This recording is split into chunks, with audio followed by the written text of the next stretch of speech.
Hello everyone, welcome to my new YouTube channel. It's called My Life in Photographs, and that's exactly what it's about. My beloved former husband, the late great Jaime Caro, said I have documented my entire life. Well, I don't think that's exactly true. I haven't documented the entire life, but I definitely have documented a great deal of it. And it's all in photographs. I started taking photographs when I was a child. I'm guessing about 8 years old. I was given a Brownie Hawkeye camera, and that's how I did it. My favorite subject at that time in life was sidewalk cracks. I guess I had a feeling for the abstract even then. But I did not get too involved in photography when I was a child. I mostly was interested in drawing and painting.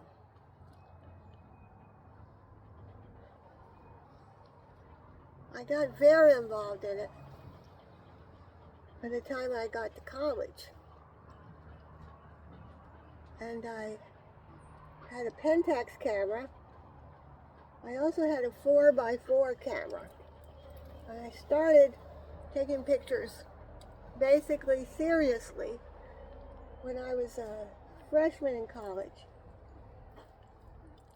No, a sophomore in college. When I was a sophomore, I had a friend named Francis, and Francis had a friend named Peter Julian. And Peter Julian and Francis were sweethearts. He had a motorcycle, and one day when he was driving her back to college, because he lived in Chapel Hill and Francis was in college in Greensboro at the University of North Carolina. It was a women's college then. And he was driving Francis back to college when they hit an animal. I believe it was a dog. Francis wasn't wearing a helmet. She fell off the back of the motorcycle. And she was in critical condition. She was taken to Greensboro Hospital, where she passed away. I had never met Peter, but all of us, there were 4 of us that were friends there on that floor at the dorm. And all of us went to Francis's funeral in Roanoke Rapids, North Carolina. That's where we met Peter for the first time. And Peter was a photographer, and he was very, very serious about his photography. He was more of the classic type of photographer. Oh God, this Zeus. He's a clinger. I should have named him Clinger. But anyway, I met Peter, and I told him, oh, I like to learn about photography. He lived out in the country, he had a studio. He did his own darkroom work. He worshipped the work of some of the classical photographers like Ansel Adams. And so I would go out to his place and visit him, and he would teach me how to develop photographs, how to take photographs, and I remember how to crop photographs. I remember one day I was sitting on his backyard rather, not his porch, and I was what I called cropping a photograph, a negative. I was cropping it with a pair of scissors. In other words, I was cutting out the big parts that I didn't want in the picture. And Peter came and he said, that's not the way you do it. That was completely wrong. And when I got back to the city, because I didn't stay at University of North Carolina. The next year I transferred to George Washington University in Washington, D.C. That's where I had my senior year. And I would take pictures with my Pentax, and I would send the film to Peter. Then Peter would develop the film, and he would print the pictures that he liked, and he would send the pictures back to me.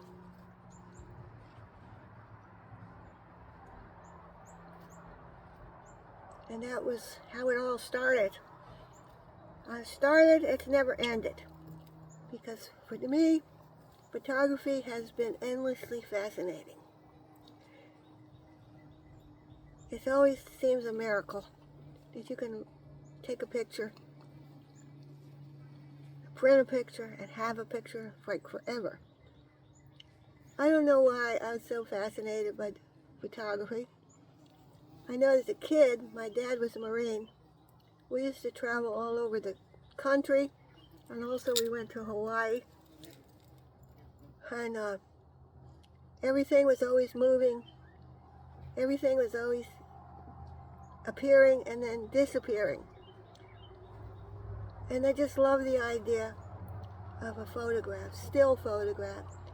It's going to be the way it was the minute you saw it, as long as that picture exists. You can slow down time. Yeah. So I love it. It's a lifelong love. And of course, I would say this, nobody loves my pictures more than I do. Yeah. I sometimes think I'm a one-woman fan club of the pictures. But I've done a lot of pictures. I've published pictures. I've worked on a lot of projects. I've traveled around the world taking pictures. And I just said, well, look, I'm not going to live forever.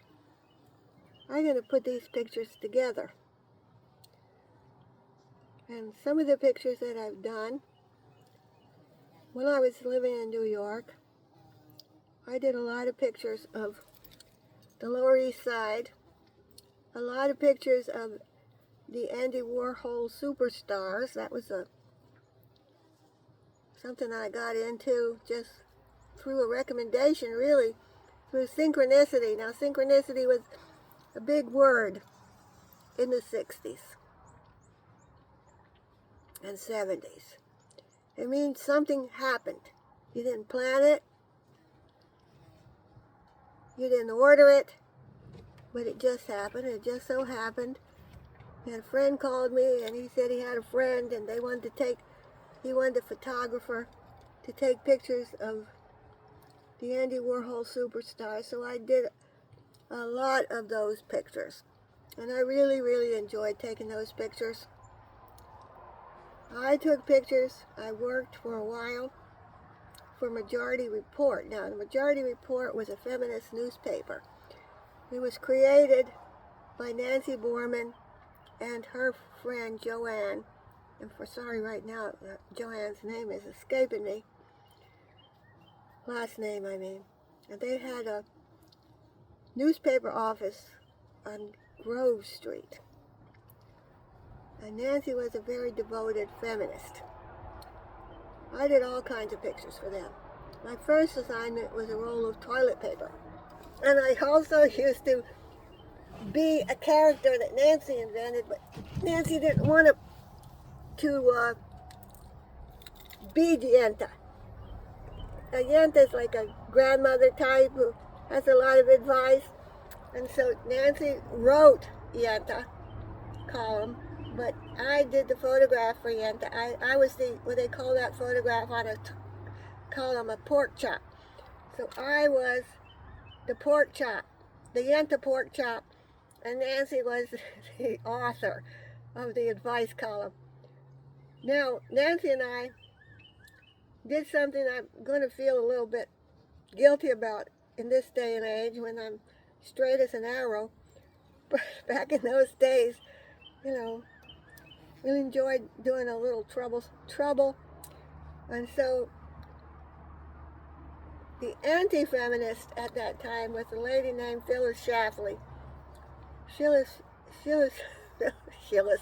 Schlafly was a Republican woman, And Nancy got this idea that she was going to have a yippie named Aaron Kay. Now the Yippies, that was a group at the time. I'm not really clear on exactly what the Yippies were all about. They were not exactly hippies. But Aaron Kay's specialty was throwing pies in the face of certain people. So Nancy got him to pie Phyllis Schlafly. And she wanted me to take the pictures. So I took the pictures. And actually, I got it. I got him throwing the pie in her face. And then later I got a picture of her wiping the pie out of her face. And then we sold the picture that day. Not to AP. Maybe. I got a terrible memory these days. Well, anyway, we sold the picture. We went over to the office and we offered them the picture. And they said, you girls, me and Nancy, you girls didn't have anything to do with this, did you? And we said, oh no, we didn't have anything to do with this. But actually, we did. I don't know if it did any good to do things like that. In retrospect, I think all violence is wrong. You shouldn't violate anybody. I believe in civilized discourse. And yeah, New York.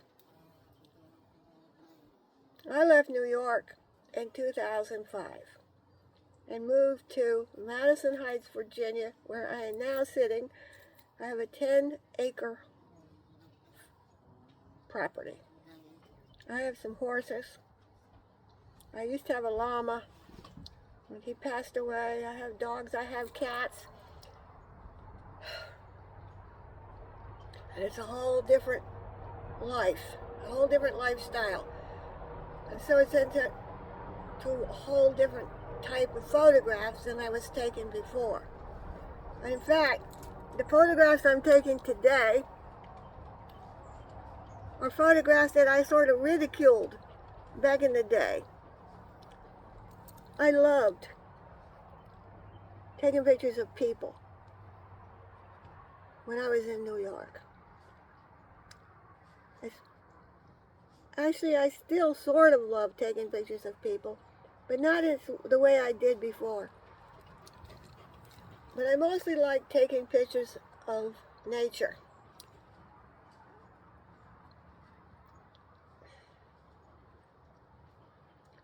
So this is it for now.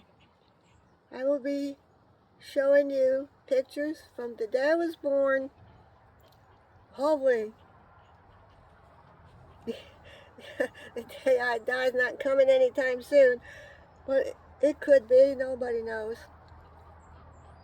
And I will call this My Life in Photographs. And I hope you enjoy the photographs. And you don't judge me too harshly for setting up Phyllis Schlafly to get a pie in the face. Thank you.